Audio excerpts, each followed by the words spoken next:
Buongiorno, ben ritrovati con la nostra prima edizione, la prima edizione dei telegiornali di Antenna 3. Subito andiamo con la cronaca. Vi faccio vedere dal sito del Gazzettino purtroppo l'ennesima vittima sul lavoro. Lo sapete, le province più colpite da questa piaga sono il Veronese e la Marca Trevigiana. Nel Veronese, a San Bonifacio, questa mattina un artigiano di 47 anni di Monteforte d'Alpone, Antonio Brandiele, è morto cadendo da un'altezza di 6 metri in un cantiere. L'ennesima vittima sul lavoro nella nostra regione. C'è l'immediata reazione ovviamente dei sindacati che dicono non si può, basta assistere a questa strage. Ne parleremo fra pochissimo, torneremo a parlare anche delle parole dei sindacati. Purtroppo si registra la nuova vittima sul lavoro in Veneto, un 47enne veronese. L'altra piaga del momento, ma ormai non più del momento, è quella dei furti, delle rapine, insomma il tema della sicurezza lo stiamo raccontando a lungo nei nostri telegiornali quasi praticamente ogni giorno. Allora subito con Cristian Arboit e Nicoletta Rizzetto a Mogliano Veneto, l'ultimo caso in ordine di tempo. Cristian, cosa è successo? Buongiorno Nicola, anche da parte di Nicoletta Rizzetto. Ci troviamo in via 4 novembre a Mogliano Veneto, a pochissimi passi dal municipio. Saremo a circa 200 metri in linea d'aria. Questa è la sede di Intesa San Paolo, lì il bancomat dal quale ieri, 24 ore fa, il signor Walter ha prelevato una cifra, ha prelevato dei contanti e poi appunto dopo pochi metri è stato di fatto aggredito da due uomini, uno in bicicletta, l'altro a piedi. Qui con me Walter, il signor Walter Visentin, con la moglie Claudia Canever, che saluto e ringrazio. Signor Walter, cos'è successo ieri esattamente 24 ore fa, perché era poco dopo mezzogiorno, quindi in pieno giorno, in pieno centro? In prelievo in banca, nell'uscire avevo il portafoglio maledettamente in mano. Quando sono arrivato a quell'incrocio lì. Quindi l'incrocio che di fatto poi porta alle poste anche. Ecco, ma questo qui vicino è passato uno in bicicletta, mi ha dato una spinta e è caduto il portafoglio, mi sono inginocchiato per terra dalla spinta, preso il portafoglio e è andato via. Quindi lei è caduto, ha messo anche le mani in ginocchio, quindi ha messo le mani avanti. Sì. Basta, questo. In quel momento, quando lei era a terra, questi due malviventi le hanno portato via il portafoglio e basta, poi sono fuggiti via. Ecco, lei non li ha visti in faccia? No. Uno aveva un berretto, però un po' giù, e l'altro aveva uno di lana col fiocco. Li ha visti solo di spalle, sostanzialmente? Solo, sì, è stato un attimo all'improvviso, quando cadi per terra tenti di rimanere senza farti male, hai capito? Perciò non ho guardato le persone in faccia. Ecco, ma lei si è fatto male? No, mi sono solo appoggiato qui i ginocchi e con le mani, basta. E quindi in quel momento, diciamo, ne hanno approfittato, le hanno portato via il portafoglio che poi ha trovato in zona poste. L'ho trovato più avanti, prima delle poste, in parte su una muretta, in mezzo al verde. Però all'interno non c'era più nulla? Non c'era più un tubo. Quindi contanti, carte, bancomat, tutto? Non c'era niente. Infatti oggi lei si ritrova qui in banca per rifare le carte, tutto? Sì, eccolo qua. Voilà. Questo è il portafoglio di fatto vuoto. È anche rotto. È anche rotto. È anche rotto. Vabbè. Lei ieri quando ha sentito suo marito? Io ero a casa e mi ha chiamato, ho detto ma era l'una, dico ma come mai non vieni a casa a mangiare? Allora mi ha detto sono corsa qua e dopo siamo andati subito dai carabinieri a fare la denuncia. Per forza, era seduto qua che la signora poverina della banca è venuta fuori a portargli anche un bicchiere d'acqua perché era sconvolto ovviamente. Lì per lì, signor Walter, lei era un po' sotto shock. Sì. È una cosa che non mi era mai capitata, una roba. Non lo so neanche spiegare. Lei aveva il portafoglio in mano, la signora Claudia ogni tanto la rimproverava per questo. Sì, ha sempre avuto sta mania di tenere portafoglio in mano, ma magari era appena uscito ovviamente, però ha avuto sempre Quindi c'era qualcuno che la stava osservando, questo è poco ma sicuro, signor Rovati. Sicuro, forse c'era qualcuno dentro o anche qui fuori. Ma anche fuori, sono venuti da lì sicuramente. Sicuramente. Anche perché Nicola non si tratta di un fatto isolato, la scorsa settimana ci sono stati episodi simili in altri istituti di credito della zona affacciati sul terraglio, ma anche lì le indagini sono in corso, potrebbero essere le stesse persone. Tra l'altro, ecco, signora Claudia, non è la prima volta che avete a che fare con i ladri, recentemente tutto sommato le sono entrati in casa. Una volta in casa, 3 anni fa, sì, sono venuti dentro in casa e ci hanno presi di mira. Si vede che abbiamo la faccia da ricchi, no? Senta, c'è poi un altro aspetto. Ieri c'era un po' di gente, nessuno però l'ha aiutata. No, non è che mi ricordo. Mi ricordo uno solo che è passato in bicicletta, però Non si è fermato. non si è fermato nessuno. Anche questo, insomma, non è... La gente non gli interessa quello che succede agli altri, penso sempre a se stessa, capito? E questo lascia un po' l'amaro in bocca, signora. Molto, perché noi siamo diversi, ma non adesso perché lo dico perché siamo ripresi, ma io se vedo qualcuno per terra, ma almeno vado a chiedere se è fatto male, cosa è successo.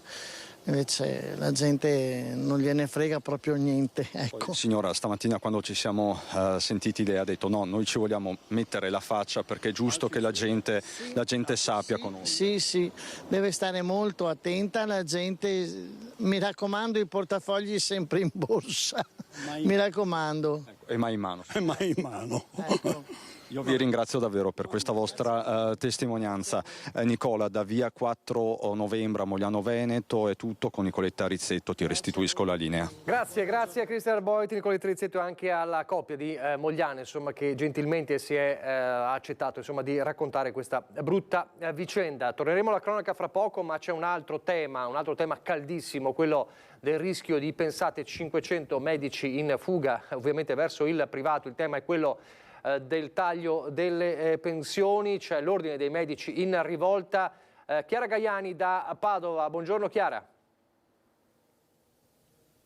Buongiorno Nicola, buongiorno ai telespettatori. Con il collega Federico Cibotto ci troviamo proprio all'interno della sede storica dell'Ordine dei Medici di Padova, dove è in corso su questo una conferenza stampa con il presidente Domenico Crisarà, che peraltro ha ricoperto anche ruoli a livello regionale nel sindacato dei medici di medicina generale. 500, questo il numero che ci ha confermato. Il problema che si aggiunge a problema è quello del rischio di un taglio delle pensioni per quanto riguarda la rivalutazione della cassa pensione dei medici in discussione sulla nuova manovra allo studio da parte del governo, un tema che porterebbe davvero alla disaffezione totale verso il servizio sanitario pubblico, che resta un servizio sanitario di eccellenza, dove però le condizioni di vita e di lavoro sono diventate sostanzialmente insopportabili. Allora, sentite l'intervista che abbiamo raccolto poco fa con il presidente dell'Ordine dei Medici di Padova, Domenico Crisarà. Poi ringrazio il collega Federico Cibotto e la linea può tornare allo studio. Questo problema delle pensioni ha creato ulteriori fughe di medici, si parla di 500 nel Veneto. Sì, ovviamente rientra sempre in quel ragionamento in cui non si valorizzano i medici che abbiamo nel Servizio Sanitario Nazionale. Questo provvedimento è un provvedimento improvvido, ma che non vale soltanto per i medici, attenzione, perché va a colpire anche un'altra categoria molto sensibile da questo punto di vista, che sono gli insegnanti, che sono ormai diventati queste due professioni, delle professioni che non solo non hanno il riconoscimento economico dovuto per il ruolo che hanno, ma soprattutto non viene più rispettato neanche il ruolo sociale. Stiamo parlando di medici che stanno facendo grossi sforzi di tipo personale e professionale e si vedrebbero anche decurtato di quello che hanno già acquisito e che hanno già fatto. La Regione che responsabilità e che margini di manovra potrebbe avere, la Regione Veneto? Beh, guardi, io non voglio insegnamento a nessuno, però il titolo quinto della Costituzione dà alle regioni l'organizzazione del sistema sanitario, e quindi chi ha la responsabilità di decidere si deve assumere la responsabilità anche dei risultati, indipendentemente da quelle che sono le difficoltà, perché poi alla fine in realtà il problema è che la sanità è stata percepita dalla politica nazionale e locale come un costo e non un investimento, come qualcosa da diminuire e non qualcosa da sostenere. È un problema trasversale, è un problema che ha attraversato 20 anni di governi nazionali e regionali. Quindi qui gente che non ha, chi decide in questo campo non può dire io non c'ero o è colpa dell'altro, perlomeno c'è una compartecipazione alle responsabilità. Sciopero il 5 dicembre? Beh, quello per quanto riguarda i medici ospedalieri dipendenti. Lo faranno sicuramente di malavoglia, lo faranno sicuramente sapendo che danno fanno ai pazienti, che danno fanno alla sanità, che complicano una giornata di sciopero, complica la situazione già difficile, e devo dire che è triste che in un paese si debba arrivare allo sciopero per avere garantiti i propri diritti acquisiti. Così dunque le parole di Domenico Criserà. Torniamo dal tema sanità al tema degli incidenti sul lavoro. Abbiamo, vi ricordo, purtroppo registrato l'ennesima vittima sul lavoro in Veneto, un 47enne di Monteforte d'Alpone, quindi veronese, Antonio Brandiele, morto a San Bonifacio questa mattina cadendo da un'impalcatura di 6 metri. Dicevamo, le reazioni dei sindacati: bisogna continuare a investire sulla sicurezza tramite i protocolli e sulla formazione. In Veneto da inizio anno sono oltre 60 i decessi registrati nell'ambito lavorativo ed è una situazione che lascia pietrificati se si pensa che stiamo parlando di lavoro di cui per diritto nel quale bisogna sentirsi al sicuro. Sono le parole di Roberto Toigo, segretario generale del UIL Veneto, insieme a Giuseppe Bozzini, UIL Verona, dopo la morte del 47enne appunto, che è morto nel veronese a San Bonifacio. In attesa che si faccia chiarezza sull'ennesimo tragico infortunio, come sindacato non possiamo che evidenziare la nostra preoccupazione per una strage sul lavoro che sembra non trovare rallentamenti. 60 vittime in Veneto in questo 2023. Il tema, la vicenda di quel post, di quella storia su Instagram che inneggiava a Hitler contro gli ebrei. Parliamo della docente di H-Farm che è stata sospesa dalla prestigiosa scuola di Roncade. Non sono bastate evidentemente le scuse che lei stessa in mattinata aveva rivolto a docenti e a studenti. È intervenuto anche il ministro Valditara su questo. Ha postato sul suo profilo Instagram le immagini della guerra tra israeliani e Hamas in suolo palestinese, commentando il video con la frase «Andate all'inferno, Hitler aveva ragione su di voi ebrei». Di lì a pochi minuti ha cancellato quel post, ma lo screenshot di una studentessa l'ha inchiodata alle sue responsabilità. È stata sospesa dall'insegnamento Hanane Hammoud, docente quarantenne di matematica alla scuola internazionale di H-Farm a Catron, realtà fondata da Riccardo Donadon. Il caso ha fatto il giro d'Italia, al punto che sulla vicenda è intervenuto anche il ministro dell'istruzione e del merito Giuseppe Valditara. L'odio razziale, ha detto il ministro, e le discriminazioni sono incompatibili con i principi della nostra scuola. Come ministero metteremo in campo tutte le azioni necessarie a debellare atteggiamenti simili. La docente, che insegna a Roncade dal 2021, si è ben presto resa conto di aver passato il limite e di fronte alle autorità scolastiche ha dovuto risponderne. Abbiamo immediatamente cercato di ricostruire l'accaduto chiedendo all'insegnante la veridicità della notizia che lei ha ammesso, rendendosi conto della gravità del fatto, hanno fatto sapere dalla scuola in una nota. Hammoud ha incontrato per un confronto non solo la direzione dell'istituto ma anche gli studenti, dimostrandosi emotivamente devastata per l'accaduto e scusandosi. La scuola, hanno aggiunto da H-Farm, ha incontrato i propri docenti e inviato la sua posizione alle famiglie degli studenti, vale a dire la decisione di sospendere formalmente l'insegnante dalle attività lavorative.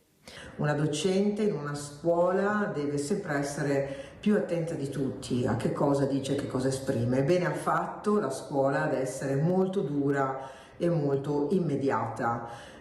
Io mi auguro di non dover mai più assistere a leggerezze su fatti che sono quelli che ci riguardano direttamente oggi. Oggi c'è chi vuole l'odio religioso. Da ICFARM hanno sottolineato che saranno assunte tutte le misure necessarie per garantire il benessere della comunità scolastica. Il riferimento non è solo al clamore che la vicenda ha suscitato, ma anche al timore per la sicurezza del campus di Catron, una comunità di 3.000 giovani. L'accesso all'area è stato blindato, posizionando vigilanti privati agli ingressi. Il tema è estremamente delicato. Il preside della scuola ha condannato il linguaggio estremista della docente, proseguendo: frasi che istigano all'odio sono inaccettabili. Israele è stata sotto attacco il giorno 7 di ottobre e da quel giorno e dei giorni precedenti, quando magari la nostra attenzione era rivolta altrove, ci siamo resi conto della violenza più estrema, la più efferata contro famiglie e bambini. Ecco, nessuno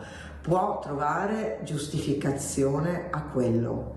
Meno che mai questi messaggi possono essere passati tra le istituzioni e dentro il mondo della comunità educante.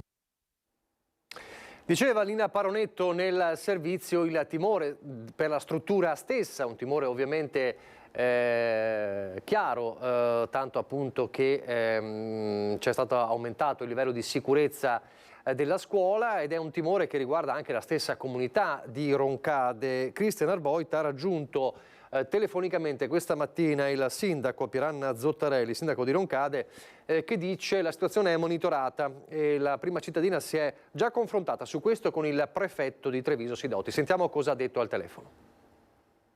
In questo momento non siamo preoccupati perché la reazione che è stata immediatamente attivata dalla scuola stessa è stata di condanna netta, di assoluta contrarietà e non condivisione di quanto sciaguratamente scritto sui social in un profilo privato dall'insegnante. Ho letto che la stessa si è dichiarata devastata per quello che ha detto, che non lo rifarebbe più. Evidentemente non aveva assolutamente, e questo è un fatto gravissimo, tanto più che è un insegnante, considerato la portata di quelle sue dichiarazioni. Quindi netta la condanna da parte dell'amministrazione comunale verso ogni forma di violenza perpetrata su chi che sia, ma altrettanto netta anche questa forma di incentivo all'odio e alle reazioni violente. Pertanto mi sono sentita con il prefetto, ma in questo momento la situazione viene monitorata ma non richiede interventi particolari. Direi che è stata pronta la reazione della scuola, dei genitori, è stato un fatto assolutamente positivo che le prime reazioni negative verso quelle dichiarazioni siano pervenute proprio dagli stessi studenti, che danno dimostrazione di come i valori di rispetto reciproco e inclusività siano stati fatti propri anche già dai ragazzi. Intanto continuano le manifestazioni per il cessate il fuoco, per lo stop alla guerra. Questa sera alle 18 ci sarà un'altra manifestazione su Israele e Palestina per fermare la guerra davanti alla stazione di Mestre. Si snoderà appunto per la città e a Padova continua invece l'occupazione della università. Siamo occupati perché pensiamo sia importantissimo per noi studenti e studentesse prendere le parti del popolo palestinese, perché non lo sta facendo l'università, non lo stanno facendo le istituzioni. Continuiamo a bloccare quella che è il normale svolgimento delle nostre vite. Hanno occupato l'aula 9 del polo di lettere di via Beato Pellegrino a Padova una cinquantina di studenti legati al collettivo Catai che da ieri sera sono in assemblea per chiedere una ferma presa di posizione da parte dell'università. Non possiamo continuare le nostre vite normali e dobbiamo invece fermarci, parlare, mobilitarci, bloccare quello che sta succedendo in Palestina, bloccare il genocidio, bloccare la strage. L'appello alla pace che il Senato accademico ha deliberato negli scorsi giorni non convince gli attivisti che sollecitano una posizione più netta nei confronti dello Stato di Israele. Noi abbiamo chiesto una posizione chiara, non equivocabile come quella espressa fino ad ora, e cioè che bisogna stare dalla parte del popolo palestinese, bisogna stare dalla parte di chi in queste ore sta venendo bombardato, stanno venendo bombardati ospedali, stanno venendo bombardate le ambulanze, quindi noi pensiamo che di fronte a crimini del genere, con tra l'altro un'origine che è quella dello Stato di Israele, uno Stato coloniale, uno Stato fondato sulla violenza e sull'esproprio di terre ai palestinesi, pensiamo che sia da condannare incisivamente e non con un generico appello alla pace. Torniamo alla cronaca. Ieri abbiamo raccontato del giallo di Meduno. Ha trovato nelle scorse ore una risoluzione, seppure tragica, il caso dell'anziana morta nel pomeriggio nel paese del Pordenonese, con il marito a sua volta trovato in casa in gravi condizioni. I primi riscontri dei carabinieri avevano escluso, come sappiamo, l'ipotesi del coinvolgimento di terze persone, quindi l'ipotesi di una rapina.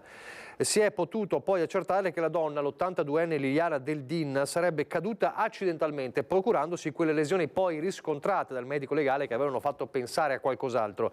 Dramma nel dramma, il marito, vedendo la moglie in quelle condizioni, ha avuto un malore e ha perso conoscenza, non riuscendo quindi a chiamare i soccorsi. I parenti della coppia, preoccupati perché nessuno dei due rispondeva, avevano dato l'allarme, avvisato i pompieri. Si tratterebbe quindi di una doppia fatalità e non, come si era ipotizzato tra le varie piste iniziali, quella di una rapina oppure, peggio, di un omicidio e tentato suicidio. La morte dell'anziana risalirebbe ad almeno 12-18 ore prima del ritrovamento del cadavere. Il marito resta in gravi condizioni in ospedale.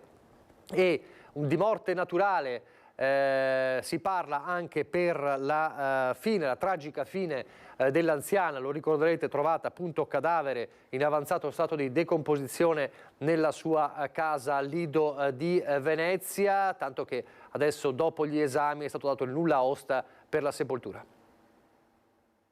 Giovanna Toforo, morta per cause naturali, comincia ad assumere contorni più chiari. Il giallo del Lido di Venezia, un'anziana trovata circa 2 settimane fa, senza vita, morta da giorni nel suo appartamento in Lungomare Marconi 84. La relazione completa dell'autopsia non è ancora stata depositata. Il medico legale avrà tempo 90 giorni, ma le prime indicazioni dall'esame fanno propendere per cause naturali. L'avvocato Giorgio Pietramala, che assiste il figlio della vittima Giorgio Fornaro, entrato nella vicenda come parte offesa, spiega così. È una notizia di fonte giornalistica che ancora non è stata confermata in via ufficiale. Quando noi avremo l'ufficialità della consulenza tecnica del pubblico ministero, della consulenza autoptica, il Fornaro ovviamente non potrà che essere soddisfatto, anche se relativamente. Perché dico relativamente? Perché il mio assistito ha sempre saputo che la mamma era morta per cause naturali. Il pubblico ministero ha dato il nulla osta alla celebrazione dei funerali. Quando sarà confermata, sgombrerà finalmente il campo da tutte quelle illazioni e quelle ipotesi fatte da alcuni media che volevano, che adombravano dei sospetti sulla posizione del Fornaro, il quale è stato avvisato come persona offesa e rimarrà persona offesa in relazione a quelle determinazioni che il pubblico ministero riterrà di fare. Ancora la cronaca, siamo nel Vicentino, una battuta di caccia che per un 35enne di Sant'Orso si è trasformata in un incidente dopo che si è ferito seriamente dopo una caduta. È stato soccorso e recuperato con l'elicottero. Un cacciatore 35enne di Sant'Orso è stato recuperato con l'elisoccorso del SUEM dopo essersi infortunato durante una battuta di caccia a Campagnole di Sotto. L'uomo era scivolato un paio di metri da una scarpata sul greto del Piave, mettendo male il braccio nella caduta e lussandosi così la spalla, rimanendo a terra. Immediato l'allarme lanciato da un suo collega alla squadra del soccorso alpino della Pedemontana del Grappa, che ha fornito la posizione esatta all'equipe medica arrivata con l'elicottero. Il ferito è stato così recuperato con il verricello e trasportato all'ospedale. Torneremo alla cronaca più tardi. Con il prossimo servizio invece ritorniamo a parlare delle polemiche scatenate dal sindaco di Noventa Padovana Marcello Bano, lo ricorderete alla festa del 4 di novembre, c'è stato nella notte un blitz di Casa Pound, nel mirino c'era proprio il primo cittadino. Casa Pound contro Marcello Bano e la giunta di Noventa Padovana. Un grande manifesto firmato dai militanti del gruppo di estrema destra è stato affisso nella notte all'ingresso del municipio. La scritta recita: il sangue degli eroi non si cancella con la saliva dei politici. Un chiaro riferimento alle parole pronunciate dal primo cittadino alle celebrazioni del 4 novembre e che continuano a creare polemiche. Casa Pound ha capito benissimo il discorso che avevo fatto, che era assolutamente contro la guerra, mentre loro hanno dei valori che si rifanno ai valori fascisti, quello di Benito Mussolini che ha voluto l'intervento nella prima guerra mondiale mentre scriveva, e quindi noi siamo completamente all'opposto, cioè noi non crediamo in questi valori, nei valori dell'eroe, ma crediamo che i morti siano stati dei martiri, che è sempre brutta la guerra a prescindere dalle motivazioni, specialmente queste di intervenire. Non è sorpreso Marcello Bano dunque da questa contestazione che, sottolinea il sindaco di Noventa Padovana, vede su posizioni più vicine il gruppo di estrema destra con la minoranza in consiglio comunale. La cosa strana è che il PD, per esempio, è in questo momento molto più affine a Casa Pound rispetto ai valori pacifisti che io dicevo nel discorso. Come direbbe qualcuno, il nostro amico Vannacci, è proprio il mondo al contrario. Torniamo a parlare della strage del bus di Mestre. Continua l'inchiesta. Ieri il secondo sopralluogo del super perito sul cavalcavia della morte. A 15 giorni dal primo sopralluogo, la Rampa Rizzardi è nuovamente chiusa al traffico. Sono da poco passate le 13 quando vengono rimossi i gersi in cemento che delimitano la parte di cavalcavia messa sotto sequestro da quella sera del 3 ottobre in cui 21 persone persero la vita precipitando con l'autobus da questo punto. Sul luogo della tragedia è tornato al lavoro il dirigente del Ministero dei Trasporti, Placido Migliorino. Accanto al super perito nominato dalla Procura di Venezia che sta eseguendo le verifiche su quel tratto di strada, si trovano il pubblico ministero Laura Cameli, i tecnici nominati dalle parti e gli avvocati. Con una serie di carotaggi vengono asportati pezzi di asfalto e di cemento stradale e alcuni pezzi del guardrail che aveva ceduto nell'impatto con l'autobus. Vengono effettuate ulteriori misurazioni ed eseguite ricostruzioni grafiche in 3D del tratto sotto sequestro. Nuovi rilievi sono stati poi effettuati anche nell'area dell'ex mercato ortofrutticolo di Mestre, dove si trova la carcassa dell'autobus, anche questa sotto sequestro, dalla quale è stato prelevato una parte di guardrail rimasto conficcato nel mezzo la notte dell'incidente. Da quel mezzo dovrà anche essere estratta la scatola nera che custodisce le immagini che le telecamere dell'autobus registrarono quella sera. L'incidente ha pesantemente danneggiato l'hard disk, il disco di memoria su cui sono stati incisi i filmati, e l'operazione si annuncia particolarmente delicata per evitare il rischio di produrre ulteriori danni. Quanto raccolto oggi è tutto materiale che confluirà nella perizia affidata a Migliorino, una relazione per la quale l'ispettore del MIT, ribattezzato il Mastino dopo le indagini sul crollo del ponte Morandi di Genova, ha chiesto 120 giorni di tempo a partire da oggi. Poi c'è una coda davvero paradossale sulla vicenda terribile della strage di Mestre. Risultano indagati per truffa e circonvenzione di incapace l'ex console dell'Ucraina Marco Tosone e la sua console onorario dell'Ucraina Marco Tosone e la sua assistente avrebbero fatto firmare ai feriti in ospedale deleghe in bianco per gestire le cause civili. La Procura di Treviso ha aperto un fascicolo, 2 gli indagati con l'ipotesi di reato di truffa e circonvenzione di incapace. Si tratta dell'ex console onorario dell'Ucraina Marco Tosone e la sua assistente Larissa Vassilieva. A far scattare le indagini la denuncia presentata ai carabinieri di Treviso da parte della parente di uno dei feriti. Secondo quanto sarebbe emerso, in forza di un ruolo che non aveva più, quello di console, avrebbe chiesto ad alcuni feriti di firmare delle deleghe in bianco per la gestione dei risarcimenti a beneficio di un legale di sua fiducia di Padova. Non solo, ma ad entrare nelle stanze dei ricoverati della strage di Mestre sarebbe stata la sua assistente, li avrebbe convinti quando erano allettati, semisedati ed intontiti dai farmaci. Ad innescare le prime perplessità dei familiari giunti in ospedale la scoperta che Toson non aveva più l'incarico per il quale si era presentato.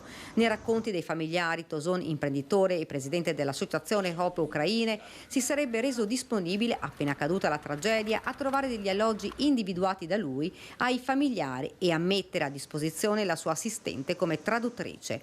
Ora saranno gli inquirenti a dover far luce su una vicenda già terribile e piena di dolore. Tutto questo in una tragedia costata la vita a 21 persone e 18 feriti.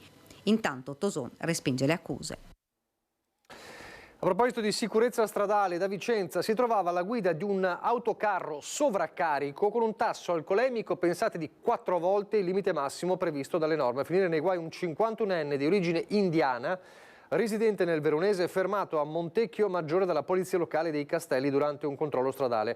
Per il conducente, la cui prova con l'etilometro ha evidenziato nel sangue un tasso alcolemico di quasi 2 grammi per litro, è scattata la denuncia con l'ipotesi di reato di guida in stato di ebbrezza. Per lui anche una multa complessiva di quasi 1.000 euro in quanto stava trasportando molti pacchi di volantini pubblicitari con un sovraccarico di oltre il 200% per un peso totale di quasi 7.300 grammi, 7 tonnellate. Gli agenti hanno proceduto con il ritiro della patente per la successiva sospensione che potrà variare dai 12 ai 24 mesi. Insomma, un pericolo ambulante, insomma, con un tasso alcolemico 4 volte superiore il consentito e più anche con un sovraccarico davvero notevole. E poi c'è un altro invece camionista che è ricercato perché ha provocato un incidente ieri a Fonte che poteva trasformarsi in tragedia. Cosa vuole dire alla persona che sarebbe scappata? Che è un vigliacco. Una strada provinciale stretta, 2 camion provenienti da corsie opposte, una tragedia sfiorata, ma soprattutto un mezzo in fuga. Erano le 9 del mattino quando né di Fonte, in via Castellana, un'autocisterna carica di siero uscita di strada, un impatto violento, il camion in un primo momento rovesciato, si è poi schiantato contro il muretto di un casolare a pochi passi dalla carreggiata. Avevo il camion che mi invadeva la mia corsia. E solo che mi sono spostato, mi è scivolato il rimorchio dopo il manto stradale sul ciglio e mi ha tirato giù il rimorchio. È vivo per miracolo l'autista del camion, Sergio Uderzo, 61enne, titolare di una ditta di trasporti di Breganze. Sarebbe invece scappato senza prestare soccorso il secondo autista coinvolto nell'incidente. Doveva aversi fermato. Almeno vedere se mi stavo male anche per soccorrere le persone, perché queste cose non si fanno.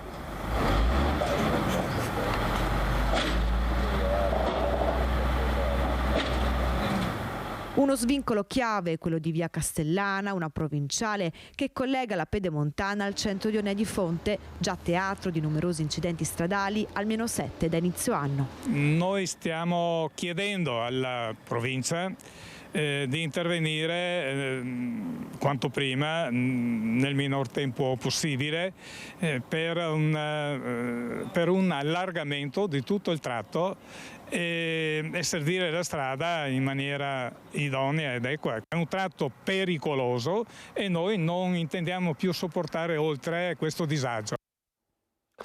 Pochi istanti di pubblicità, poi andremo a Venezia per parlare di allarme borseggiatori. Di nuovo in diretta, e allora come promesso andiamo a Venezia. Abbiamo aperto parlando di una banda probabilmente che deruba, rapina le persone che prelevano alla bancomat nella zona di Mogliano, e a Venezia invece il tema è quello dei borseggiatori anche nella zona di Piazzale Roma. Ilaria Marchiori da Piazzale Roma, buongiorno Ilaria. Sì, buongiorno Nicola, buongiorno ai nostri telespettatori, siamo proprio qui a Venezia insieme a Monica Poli, non ha bisogno di presentazioni, l'ormai famoso membro dei cittadini non distratti che però è diventata ulteriormente famosa per il suo piccolo pickpocket, attenzione borseggiatori. C'è da dire però una cosa qui insieme a Monica: il fenomeno sta peggiorando, in qualche modo si sta anche modificando. Non troviamo più solamente le ormai famose borseggiatrici incinta, ma adesso cambia il fenomeno, si sposta, anzi arriva anche in orario serale e con uomini abbastanza anche prestanti e in qualche caso fanno anche paura. Sì, esattamente. Allora, il caso degli uomini noi l'avevamo sempre segnalato, però si era sempre focalizzato il problema sulle donne. Purtroppo gli uomini ci sono sempre stati, però in questo ultimo periodo si sono quintuplicati. Ci sono, diciamo, quelli storici, quelli che sono da anni che sono qui, e ne sono arrivati di nuovi assieme a loro con qualche donna. Purtroppo loro fanno un turno unico, perché possiamo trovarli alla mattina dalle parti dell'Accademia San Polo, e poi si spostano qui verso le 18 di sera e restano fino a mezzanotte. Sono uomini anche di stazza molto importante, e c'è un avvertimento da parte anche dagli altri comitati, dei vari comitati italiani che fanno la stessa cosa nostra, cioè hanno proprio visto l'aumentare di uomini, e c'è anche un messaggio proprio dalla Romania che ne stanno arrivando, e per Natale sarà un bel problema, ecco. Tra l'altro, Monica, tutto quello che voi come cittadini non distratti state facendo, poi anche di concerto con le forze dell'ordine, che però purtroppo riescono a fare quello che gli è possibile, perché il territorio è grande e le zone in cui c'è bisogno di controlli e sicurezza sono molte, purtroppo. Nonostante, dicevo, tutto questo, il fenomeno sembra che stia aumentando. Sì, purtroppo sì. Noi ringraziamo logicamente il prefetto perché ha istituito questa task force. Noi sappiamo che ci sono delle squadre antiborseggio delle forze dell'ordine, di carabinieri e di polizia, perché a volte ci spostiamo proprio perché li vediamo nel loro... Però ci sono i tre problemi. Il primo è la riforma Cartabia, è mesi che ne parliamo, però qui non si vede questo cambiamento. E il secondo problema sono le carceri piene alla fin fine, e poi la mano morbida di certi giudici e di certi magistrati nelle sentenze. Bisogna usare il pugno duro, cioè queste persone, cioè i cittadini pagano per avere una sicurezza, e stiamo vedendo in tutta Italia cosa sta succedendo. L'ultimo video girato a Roma, cioè hanno preso a cinghiate i passeggeri, questi ladri. Cioè, non so a dove si voglia arrivare.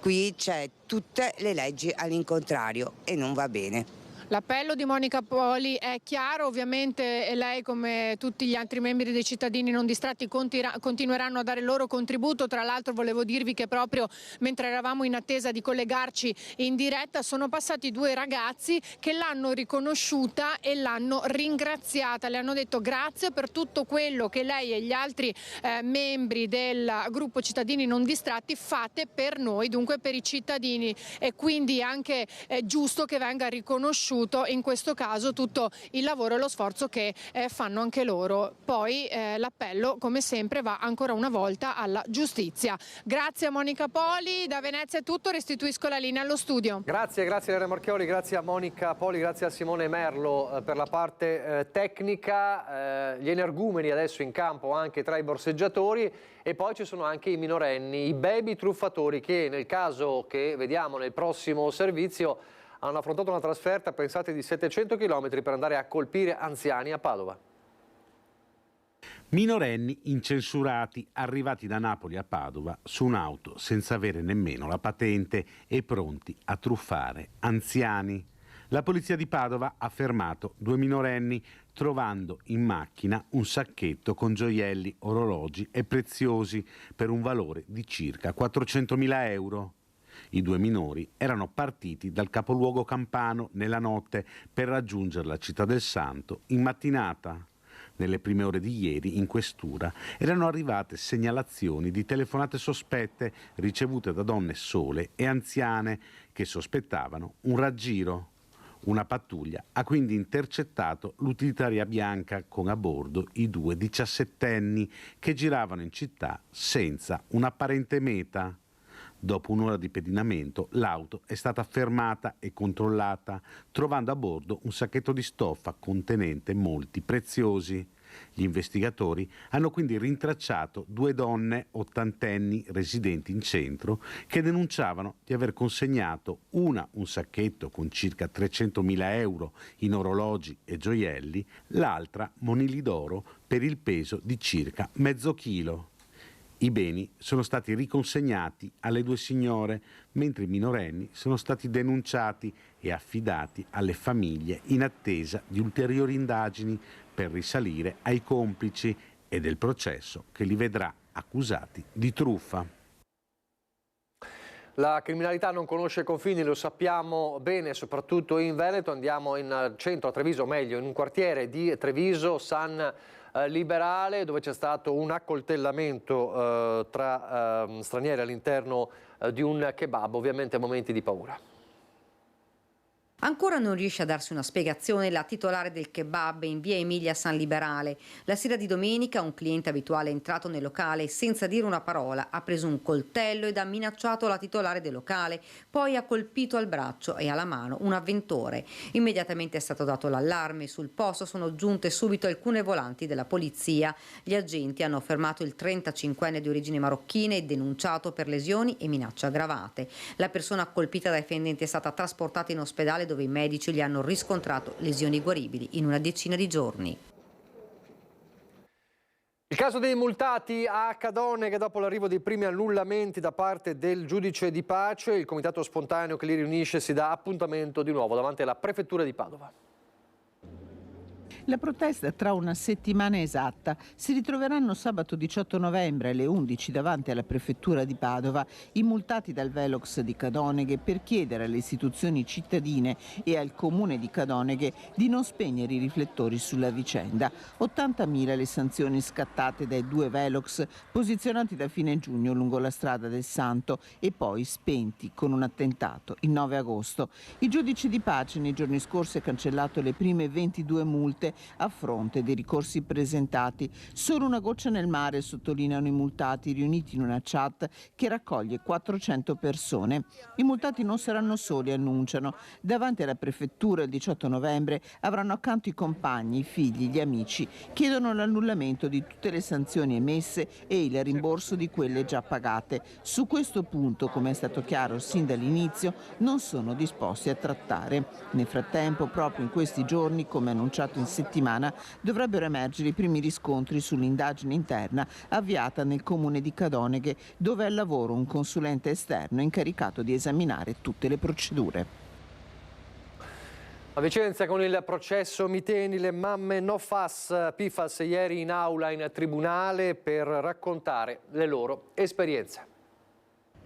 Hanno portato in aula le loro preoccupazioni, i casi relativi alle problematiche di salute, patologie di bambini e adulti, evidenziando la possibilità di una correlazione con la presenza di PFAS.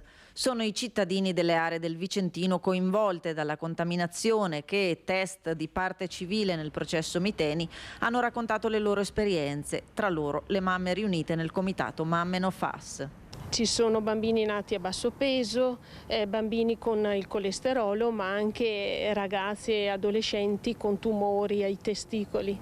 E questa cosa è una cosa molto pesante. Noi siamo qui anche in sostegno delle mamme che e papà che stanno portando la loro testimonianza. Una battaglia portata avanti da anni dalle mamme no FAS che si appellano alla politica e sperano in un cambio di rotta delle abitudini in generale a tutela di ambiente e salute. Vogliamo anche un ripensamento dell'economia e di tante cose che adesso si danno per scontate, cioè tutti mettiamoci in gioco, dobbiamo cambiare un po' anche le abitudini di vita, le nostre richieste e la nostra pretesa di avere tutte le comodità, perché hanno un costo troppo alto e riguarda la salute delle generazioni future.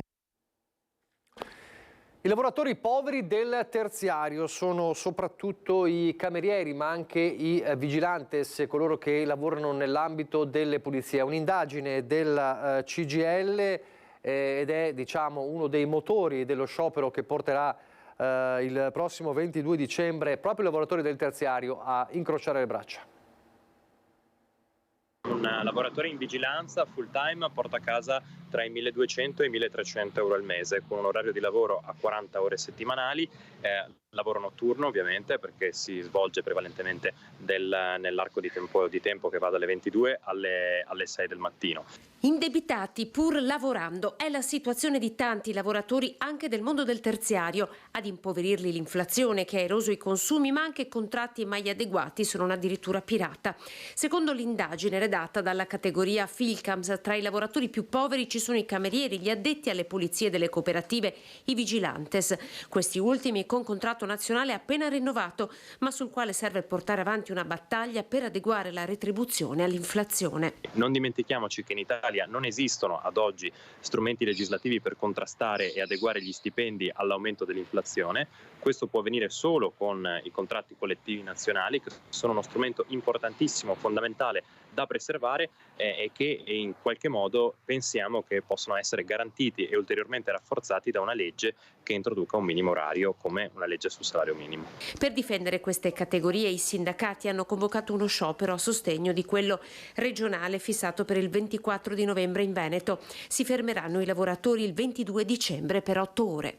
Il 17 novembre invece le categorie della CGIL, del settore pubblico e degli appalti sciopereranno a 8 ore, questo per le leggi sul diritto di sciopero nel settore dei servizi pubblici che seguono una disciplina a sé, e come categoria, quindi come Filcams CGIL, abbiamo invece promosso una data di mobilitazione unitaria insieme a CISL e UIL, quindi patrimonio di tutte le organizzazioni sindacali, per il 22 dicembre con 8 ore di sciopero per il terziario e per il turismo. A Vicenza adesso, dove è scontro politico tra centrosinistra e centrodestra sui fondi per completare i progetti, parliamo dei progetti finanziati dal PNRR. PNRR e scontro frontale e guerra politica sui 62 progetti avviati dal centrodestra e che sono stati ritenuti dallo Stato meritevoli di essere finanziati con fondi europei. A Vicenza 15 piani sono già stati realizzati per poco meno di 3 milioni e mezzo di euro. Restano gli altri 47 progetti. Nel frattempo c'è stato l'avvento del centrosinistra al governo della città e il sindaco Giacomo Possamai avverte che ci sono due problemi. Il primo è che nel frattempo c'è stato un aumento dei costi delle materie prime. L'aumento dei costi delle materie prime, dei materiali, e su questo andremo a chiedere, come gli altri comuni, allo Stato di ristorare una parte di questi aumenti. Questa amministrazione è letteralmente immobile da un punto di vista amministrativo, non produce delibere e tantomeno inizia i lavori del PNRR, anzi in alcuni casi come Campomarzio li rinvia al 2024. Questo determinerà un ritardo, oltre che un rischio di aumenti ulteriori dei costi e quindi un peggioramento della situazione. Botta e risposta tra il sindaco di centrosinistra e l'ex sindaco di centrodestra. Ma c'è un altro problema e il dito di Giacomo Possamai è puntato sull'ex amministrazione di centrodestra, accusata di aver commesso degli errori, sottostimare i costi. Questi errori portano oggi a un extra costo di 6 milioni e mezzo di euro per il comune di Vicenza, che è una cifra non sostenibile in questo momento per le casse del comune. Questa la versione del sindaco. A stretto giro arriva la risposta dell'ex giunta di centrodestra chiamata in causa. Sindaco Possamai forse sta scoprendo cosa vuol dire fare il sindaco, perché il PNRR è per definizione un cofinanziamento e i comuni devono individuare i fondi per completare i progetti che vogliono per i loro cittadini. È quello che sta facendo Padova, è quello che sta facendo Mantova, mettendo di tasca propria i fondi necessari. Perché a Vicenza questo metodo non andava più bene? Perché non va più bene adesso al sindaco Possamai? Forse perché i progetti di cui stiamo parlando li aveva individuati l'amministrazione Rucco, aveva trovato i fondi il sindaco Rucco. Sono passati 6 mesi e l'amministrazione, oltre a mettere in discussione quello che c'era, non ha prodotto nuove delibere di peso e non ha un principio di visione politica. Insomma, la politica continua a Vicenza, la polemica politica continua a Vicenza. A Verona oggi il secondo giorno di Fiera Cavalli, 125esima edizione, ieri l'inaugurazione, il taglio del nastro, il via con il ministro Lollobrigida, che è intervenuto anche non solo sul tema delle fieristico, sul tema dell'ippica, ma anche sull'accordo sui migranti voluto dal governo, e poi anche la piaga del granchio blu. Sentiamo.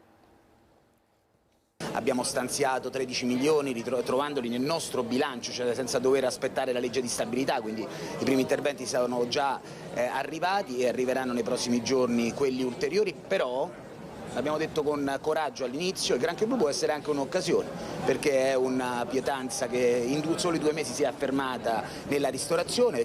Il ministro dell'Agricoltura Francesco Lollobrigida inaugura la 125esima edizione di Fiera Cavalli e annuncia lo stanziamento di 10 milioni di euro per sostenere la filiera della pesca in forte sofferenza a causa della proliferazione del granchio blu, minaccia il nostro ecosistema ma anche risorsa gastronomica da valorizzare. Il ministro a Verona, la più importante rassegna al mondo dedicata ai cavalli, interviene anche sulle polemiche di questi giorni in tema migranti dopo l'accordo tra Italia e Albania. L'Albania è un protagonista dell'Europa come continente, è una nazione peraltro che chi oggi critica Edi Rama, minaccia di epurazione. Oggi leggevo su un giornale importante nazionale che il PD ha chiesto di cacciare Edi Rama dal Partito Socialista Europeo. C'è qualcosa di più sconsiderato che un atteggiamento così negativo. Chi ci aiuta ad affrontare e a risolvere un problema viene criticato da una parte politica italiana che spera di poter approfittare di questi problemi a vantaggio della propria parte politica. Ma a Verona fino al 12 novembre i grandi protagonisti saranno i cavalli per una kermesse che fa della Fiera Scaligera polo di riferimento a livello nazionale, e il responsabile del Dicastero dell'Agricoltura evidenzia come il sistema fieristico italiano sia da organizzare e razionalizzare guardando anche ad altri paesi europei. Noi abbiamo bisogno di attrarre grandissimi eventi di questo livello, sempre più, avendo una logica anche su diversi livelli del sistema fiere, con fiere principali che attraggono eventi internazionali e fiere invece di altra caratura che possono invece fare eventi di carattere nazionale o regionale. L'Italia sul sistema fieristico può fare molto di più, deve organizzarsi diversamente. E in tal senso Verona gioca un ruolo di primo piano, dal Vinitaly a Fiera Cavalli per l'appunto, che ogni anno cresce in termini di numeri e qualità. E a proposito di qualità, grande protagonista della giornata, il grande campione Varennes. 2500 cavalli con 60 razze presenti all'interno, 700 espositori, 25 paesi rappresentati, quindi insomma diciamo che è un'edizione importante anche dal punto di vista numerico. C'è da dire che quando vince un campione nel mondo ha sempre sangue italiano. Prova ne sia che avremo la presentazione, l'ultima uscita pubblica di Varennes proprio oggi, che è stato il campione di tutti i tempi. Allora, pochi istanti adesso di pubblicità, poi apriamo, è venerdì, la pagina, come sempre, la rubrica sul temi ambientali con Andrea Ferrazzi, un altro importante ospite. Parleremo del mondo del lavoro legato all'ambiente, o meglio la transizione ecologica e digitale, quindi restate con noi fra pochi minuti.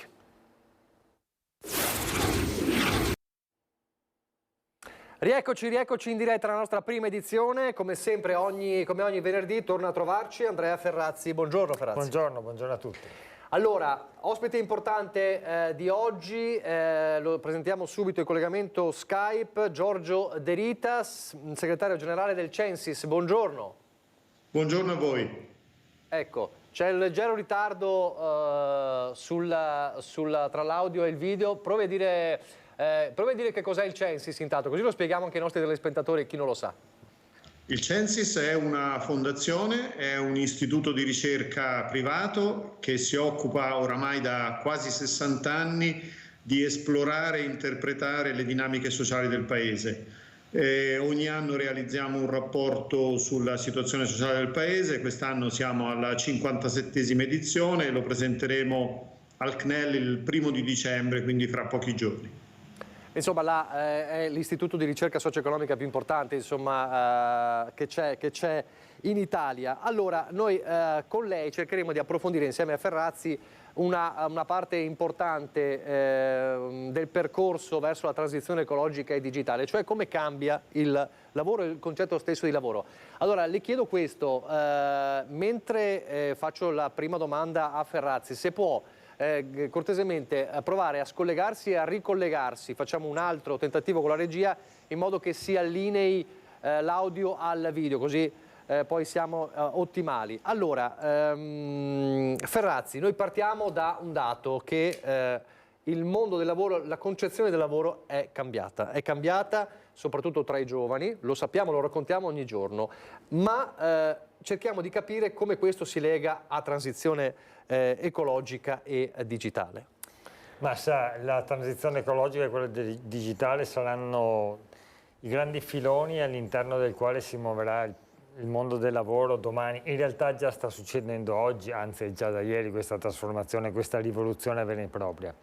L'abbiamo già detto in altre occasioni e se lei va a vedere anche semplicemente il finanziamento del PNRR per il nostro Paese, quasi 200 miliardi totali, più del 50% sta esattamente in queste due voci, cioè il 30% è per la transizione ecologica e il 20% è per la transizione digitale. Non a caso si parla di transizioni gemelle. Queste stanno profondamente cambiando, strutturalmente cambiando il mondo del lavoro, il mondo delle professioni. Sono e saranno richieste sempre nuove competenze che si inseriscono all'interno di quel filone. I paesi, le aziende che non si preparano per tempo a questa vera e propria rivoluzione rischiano di essere tagliate fuori dal mercato. Allora, noi partiremo analizzando delle slide che sono una ricerca di Unioncamere presentata a Roma qualche tempo fa. Sì, abbiamo organizzato insieme, tra l'altro con Unioncamere e anche con Giorgio De Rita, preparato questo convegno in cui sono stati proprio presentati anche dei dati molto significativi che adesso anche utilizzeremo. Allora, vediamo subito la prima. Chiedo alla regia Alessandro Granzera e Alberto Pivetta, nella quale si cerca di capire adesso il lavoro come viene inteso dalle persone, dai cittadini, e il dato è evidente, insomma è illuminante. Beh, guardi, si vede in maniera plastica, ma molto meglio di me poi Giorgio De Rita può spiegarlo, come si stia proprio modificando l'attesa nei confronti del lavoro, soprattutto da parte delle giovani generazioni. Le generazioni che ci hanno preceduto, mio padre, la stessa mia generazione, hanno molto immaginato la realizzazione di se stessi anche attraverso il proprio lavoro. E si è pensato anche proprio al lavoro come ruolo, come modo di esprimere la propria personalità e dare un contributo al mondo, alla propria nazione, al proprio territorio in maniera molto significativa e marcata. E sta cambiando molto questo nel rapporto dei giovani. Questo dato lo dice in maniera molto chiara, se lei vede la seconda colonna, per il lavoro e la propria identità.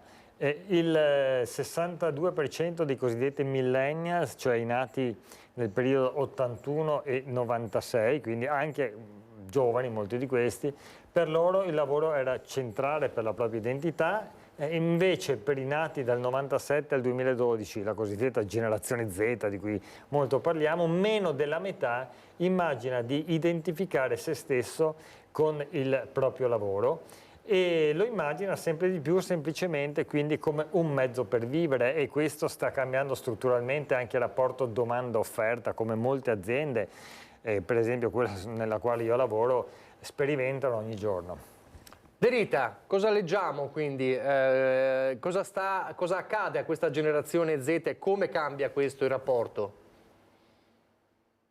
Come dicevate voi prima, sta cambiando in maniera profonda il senso, il significato che soprattutto i giovani attribuiscono alla loro vita professionale. Noi l'abbiamo chiamata una poliarchia di interessi, cioè i giovani non guardano al lavoro come l'unico strumento, il principale strumento di affermazione di se stessi, del proprio interesse e anche della propria comunità, ma sommano accanto al lavoro tutta una serie di attività, l'attività di beneficenza, di assistenza sociale, l'attività sportiva, l'attività culturale, quindi c'è un sistema poliarchico di interessi e di attenzione.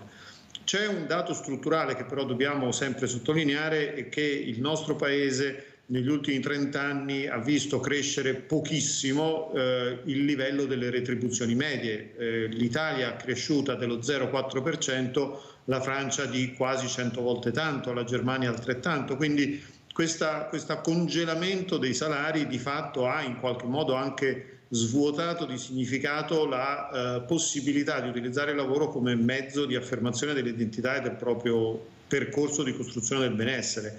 Quindi si sommano due fattori: il blocco dei salari che in qualche modo è stato tollerato in una situazione di inflazione molto bassa, ma oggi con l'inflazione galoppante non è più tollerato, e al tempo stesso l'affermarsi di una pluralità di interessi che è molto diversa da quella che abbiamo vissuto nelle generazioni precedenti.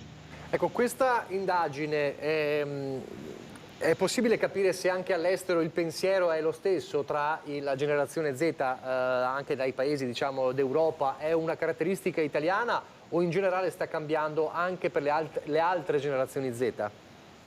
No, non è una caratteristica italiana, è una caratteristica comune a tutto il mondo occidentale, lo ritroviamo nei diversi paesi europei. La differenza, come dicevo prima, è nella capacità dei salari medi di crescere nel tempo. È chiaro che se un giovane vede persone che hanno 7, 8, 10, 15 anni di lavoro alle spalle aver lo stipendio sempre fermo, poi anche loro si immedesimano in una situazione in cui le retribuzioni rimarranno congelate, e questo ci rende più fragili rispetto agli altri paesi. In altre parole, il nostro paese, diversamente dai principali paesi europei, ha scaricato sul costo del lavoro i ritardi di competitività. Ferrazzi. Sì, questo è un dato drammatico. Giorgio De Rita ha appena detto adesso il differenziale, tra l'altro, tra il nostro paese rispetto agli altri paesi occidentali, europei in particolare, della crescita della retribuzione, e se noi poi lo paragoniamo all'aumento del costo della vita vediamo che è veramente drammatico. Io quando parlo di queste cose, per essere anche molto semplice, ricordo quando ero vicepresidente della provincia avevo una collaboratrice che lavorava in segreteria, bravissima, e mi faceva questo esempio plastico che vale moltissimo. Diceva: guarda, mio papà con lavoro da impiegato di concetto in un'azienda è riuscito a mantenere una famiglia di 2 persone, mia madre faceva la casalinga, siamo riusciti a comprare una casa e facevamo anche le vacanze estive, e addirittura a volte anche una settimana di vacanza d'inverno, la cosiddetta settimana bianca. Beh, adesso sarebbe del tutto impossibile. Adesso con un lavoro di 2 impiegati di concetto ci vive una famiglia di 2 o 3 persone, compresi loro. Cioè davvero questo è un dato drammatico che attraversa in maniera potente anche le nuove generazioni, e poi attraversa un'altra questione. È successo in molte regioni, in particolare del nostro paese rispetto ad altre, che sussidi statali sono entrati in competizione proprio con la retribuzione. Siamo arrivati a situazioni paradossali nella quale i sussidi dello Stato erano addirittura superiori rispetto allo stipendio che a un giovane era proposto dal mercato del lavoro. E beh, questo è un dato drammatico sul quale riflettere. Allora, con questo andiamo proprio sulla seconda slide. Il peso del lavoro nella vita, quindi il lavoro come fonte principale di reddito. Cosa leggiamo qui, Ferrazzi? Beh, anche questo è un dato assolutamente significativo. Se lei vede, soprattutto nel secondo blocco, le famiglie che contano principalmente sui trasferimenti pubblici, prevalentemente pensione, ma non solo, passano dal 39 al 42%, questo è un dato dell'Istat. Oggi ogni 100 persone in età lavorativa ci sono 38 over 65 e nel 2050 saranno 65.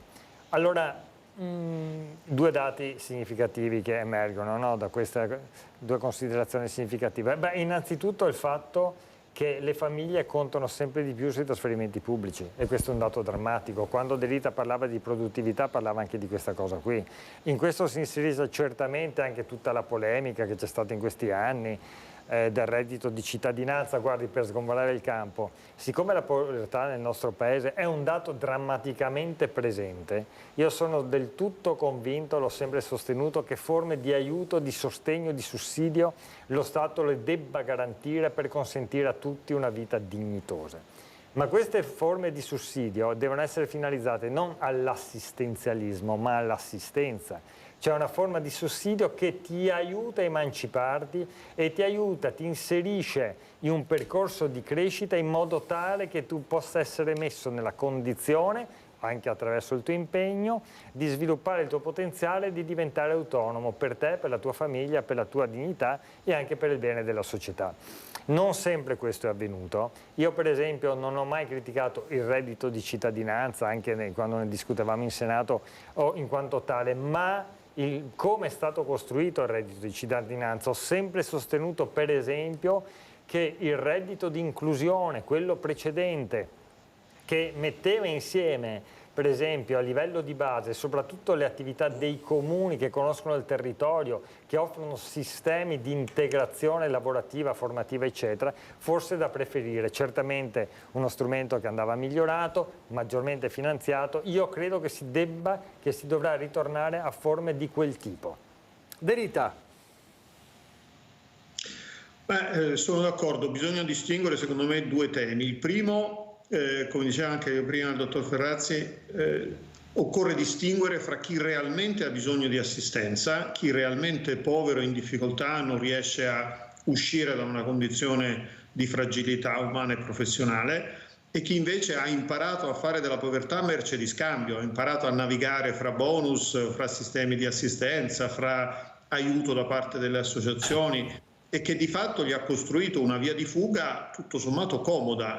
Ci sono tante persone che prendono dall'assistenza pubblica e privata più di quanto non guadagnerebbero con uno stipendio di lavoro, e questo è un problema. Dobbiamo imparare a riconoscere la reale povertà e non distribuire a pioggia soldini a chi in qualche modo ne fa richiesta o chi è più bravo di altri a cogliere le opportunità che gli vengono date dal pubblico, e non dimentichiamolo anche dal privato.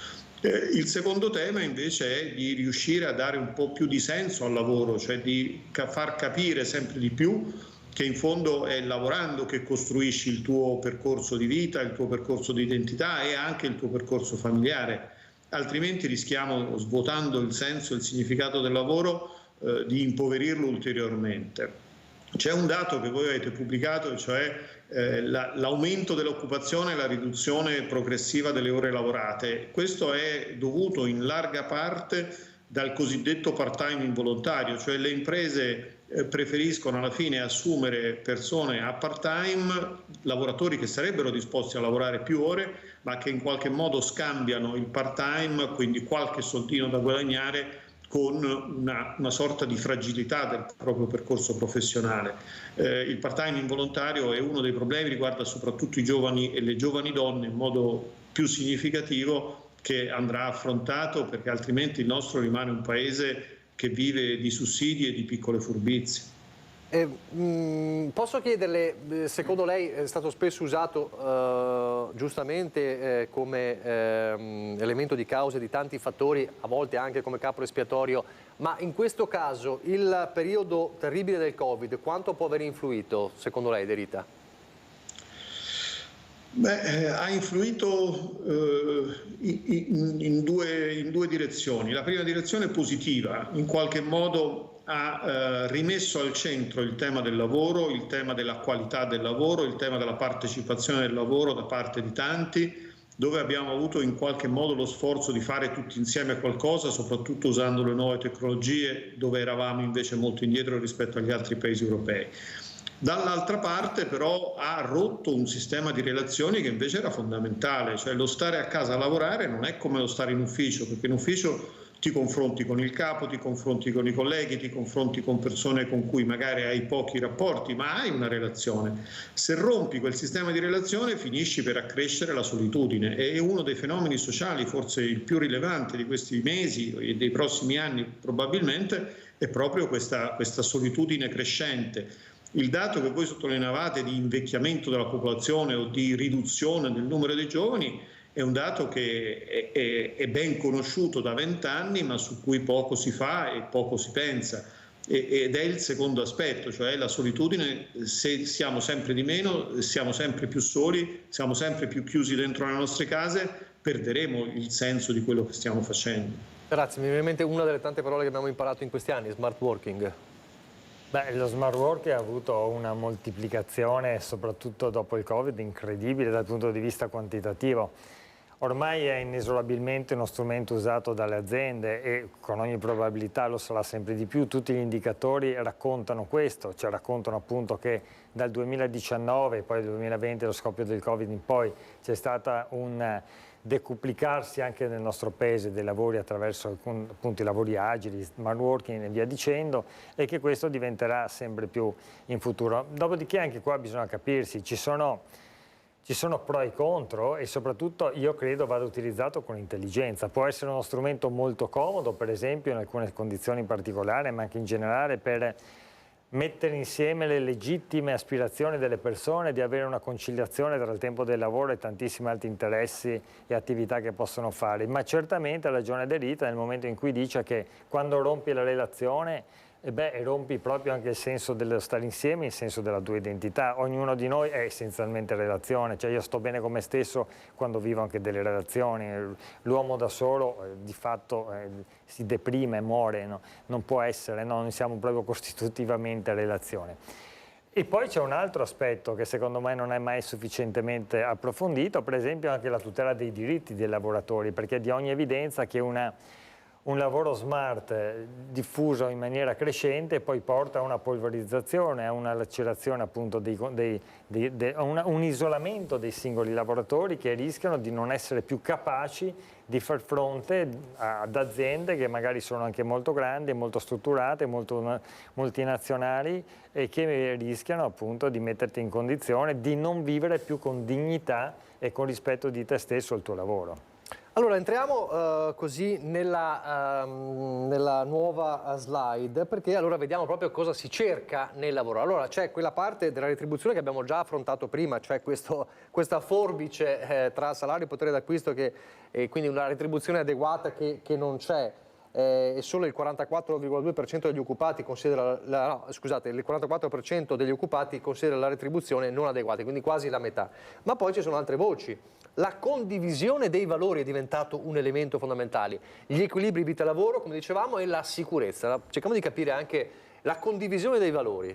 Ma guardi, innanzitutto anche l'altro dato significativo, tra il 2007 e il 2022 è quello che diceva De Rita prima. La forbice tra l'aumento dei salari e quello dei prezzi è cresciuto di 34 punti percentuali, cioè si rende conto cosa vuol dire? Cioè in 15 anni abbiamo perso di fatto il 34% del potere d'acquisto. E qui ormai famiglie che sono in difficoltà sono le cosiddette famiglie medie, quelle di cui parlavamo, no, la classe media, che era un po' la struttura, l'ossatura della nostra società anche dal punto di vista produttivo. E qui si dice in particolare questo aumento di prezzi è legato all'alimentare e dell'energia. Qui proprio abbiamo più volte approfondito il tema dell'energia, delle bollette, del gas. Sfondiamo una porta apertissima. Abbiamo insomma approfondito, certo. Abbiamo anche dato delle indicazioni su come uscire da questo circolo vizioso. Ma questo è un dato drammatico e si collega veramente a quello che diceva De Rita all'inizio e si collega poi anche a come una persona vive il lavoro. Certo, la questione della condivisione dei lavori è fondamentale, cioè metà dei lavoratori lascerebbe il posto del lavoro nel momento in cui non si dovesse più riconoscere nei valori dell'azienda, e risponde a una domanda di cui parlava De Rita all'inizio di questo dibattito. De Rita, valori che spesso sono legati anche alla sostenibilità dell'azienda, è così?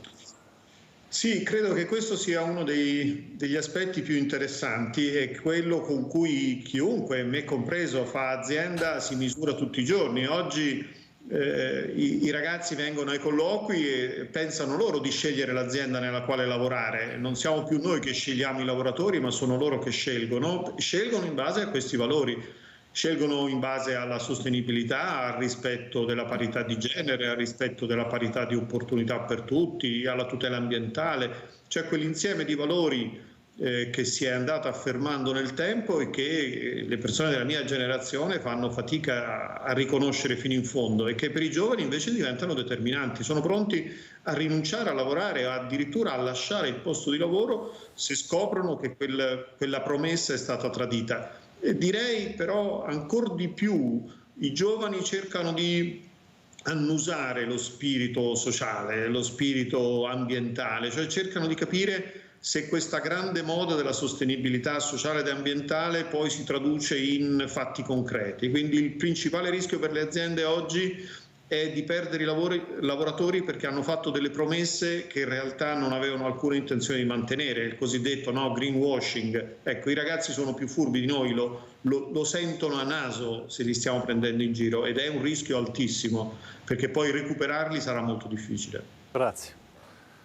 Questo lo sperimentiamo ogni giorno, c'è una selettività dei ragazzi nei confronti del mondo del lavoro che è incredibile e c'è anche un bisogno di riconoscersi davvero nei valori e in particolare nel mondo giovanile il tema della sostenibilità ambientale o dei diritti in generale è sentitissimo. Questo lo vediamo, questo lo raccontano tutte le aziende, sia quelle piccole che quelle grandi. E c'è all'interno di questo anche un concetto di base che deve trasformare anche il nostro sistema produttiorativo, cioè non è più necessario, non è nemmeno più sufficiente quel concetto di sostenibilità di impresa, o meglio, di responsabilità sociale di impresa. Ma ormai è evidente che quelli che vengono chiamati gli stakeholder, cioè i portatori di interesse, sono entrate nelle imprese, quindi le nostre imprese, le nostre aziende, per essere competitive e per richiamare anche i migliori lavoratori e per far crescere la forza lavoro, che poi ricordiamoci è quello che crea il differenziale competitivo, no? Perché la qualità la fa la testa della persona, ma la testa della persona si muove in base a cosa? Si muove in base alla motivazione, perché vede, è cambiato. Passando da un manufatturiere ottocentesco a un lavoro concettuale, è cambiato anche il modo in cui si può sabotare il mondo del lavoro. Sabotare significava da sabò, no? Cioè infilavano i sandali nei macchinari, però ti possono anche beccare quando fai un lavoro fisico, diciamo sintetizzando. Ma nel momento in cui fai un lavoro intellettuale, tu puoi sabotare e l'impresa non lo sa. Certo. Non solo non dai la migliore idea, la migliore partecipazione, ma puoi anche fare il male dell'azienda. Allora si parla di commitment, cioè la necessità di far sì che le aspirazioni,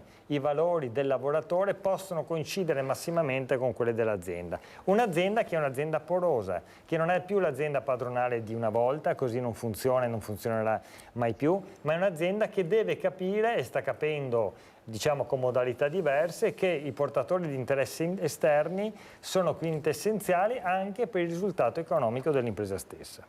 Allora, De Rita prima parlava dei ragazzi che vengono ai colloqui, allora fra poco voglio chiedergli se hanno quelle competenze poi questi ragazzi che le aziende richiedono. Andiamo sull'impatto della tecnologia, la prossima slide, la quale si evince intanto un dato impressionante che torna a parlare dello smart working, eccolo qua, l'impatto della tecnologia. Guardate, i lavoratori in smart working nel 2019 570.000, post-Covid 5,3 milioni, è un salto pazzesco.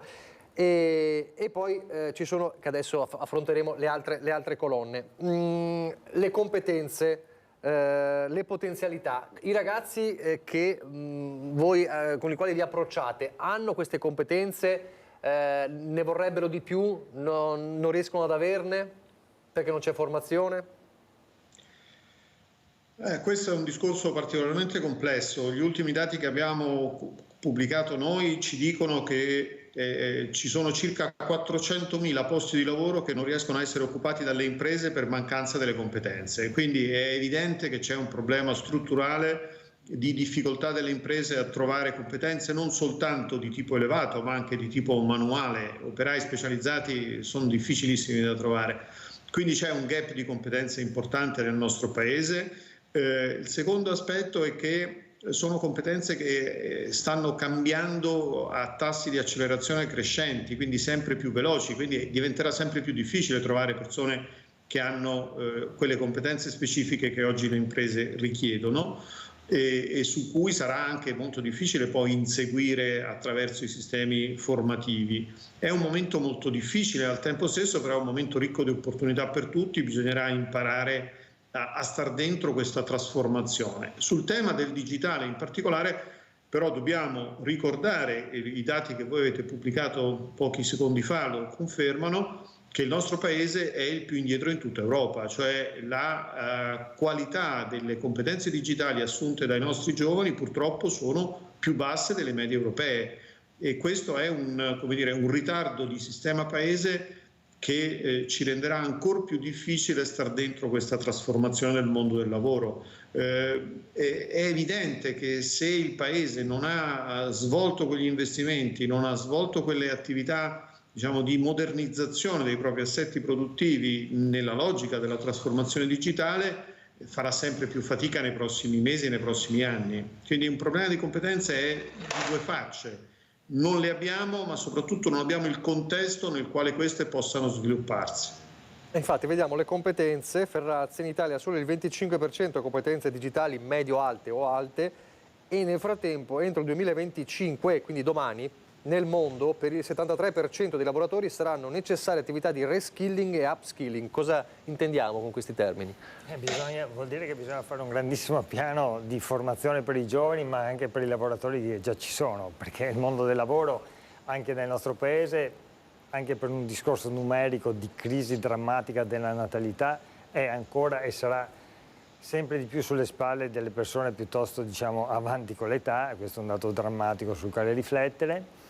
E quindi bisogna intervenire. Vedete, quando noi parliamo di PNRR, quando parliamo di, diciamo prima, di circa 100 miliardi di euro investiti tra la transizione ecologica e la transizione digitale, diciamo che il nostro paese ha bisogno di una rivoluzione verde, una rivoluzione digitale per stare al passo con i tempi, per creare delle aziende che possono essere competitive, per creare opportunità, per creare crescita, benessere diffuso. Di questo stiamo parlando. E allora il PNRR, ne parlavamo la scorsa settimana, no? Con i 2 sindaci di Vicenza e di Treviso, è la grande occasione di una trasformazione del sistema formativo, del sistema industriale, del sistema produttivo. Se noi immaginassimo il PNRR solamente come una duplicazione delle spese ordinarie dello Stato, magari per dare mance e mancette, e non invece come occasione di grande trasformazione e di crescita strutturale del nostro Paese, perderemmo un'occasione incredibile,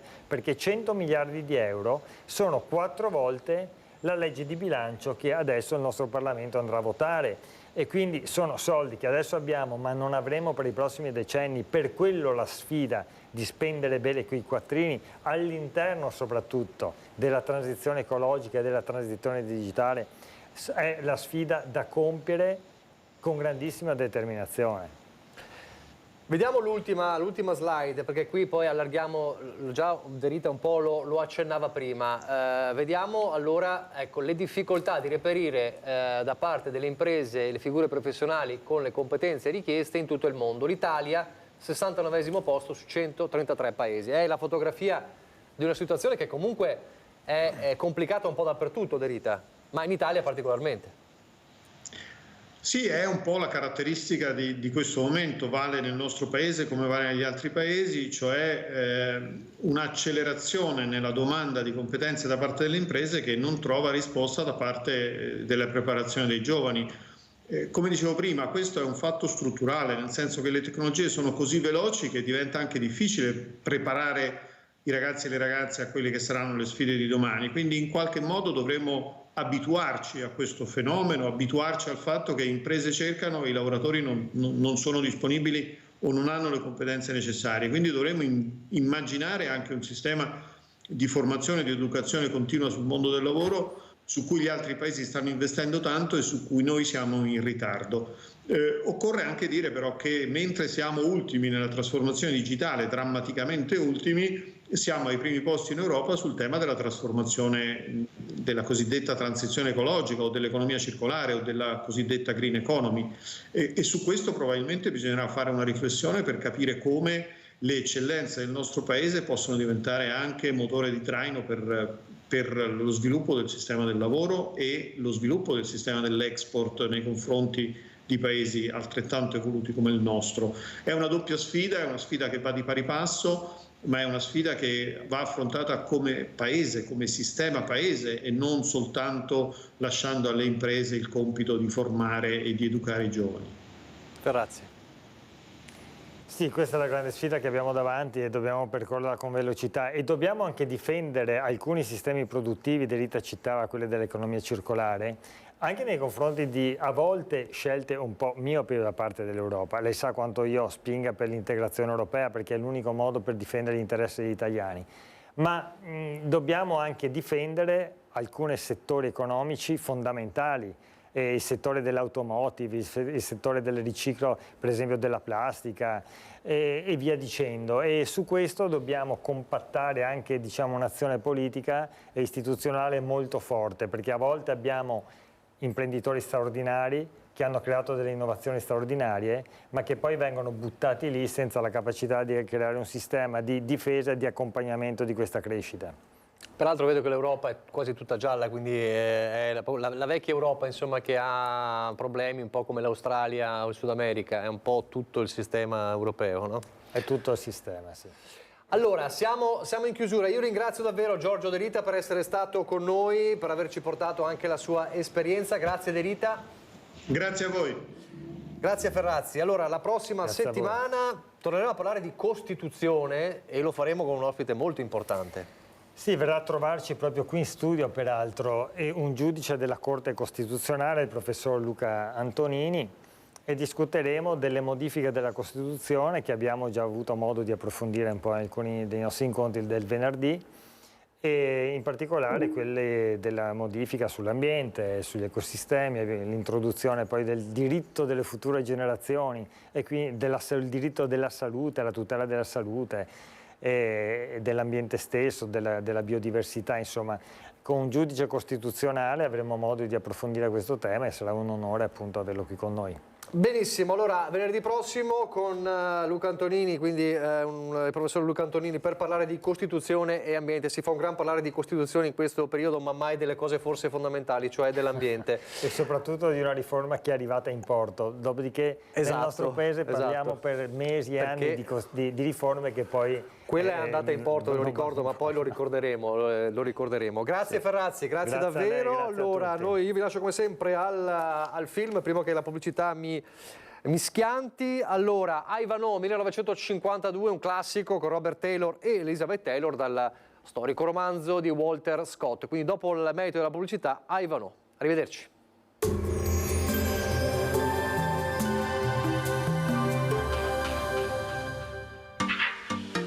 Tremonti, attrezzature e materiale per saldatura professionale a Montebelluna.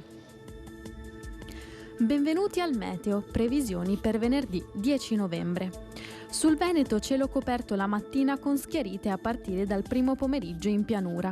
Annuvolamenti consistenti per tutto l'arco della giornata sulle zone montane e pedemontane. Presenza di residue precipitazioni nelle prime ore della mattinata.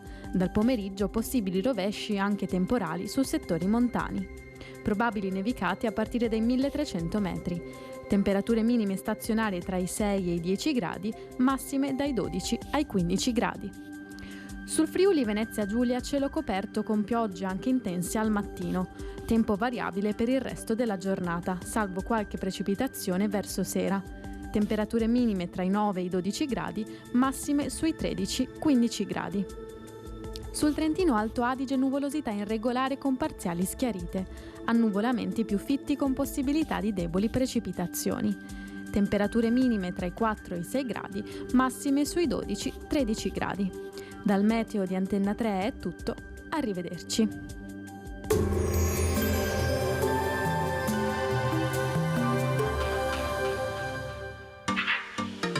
Tremonti, attrezzature e materiale per saldatura professionale a Montebelluna.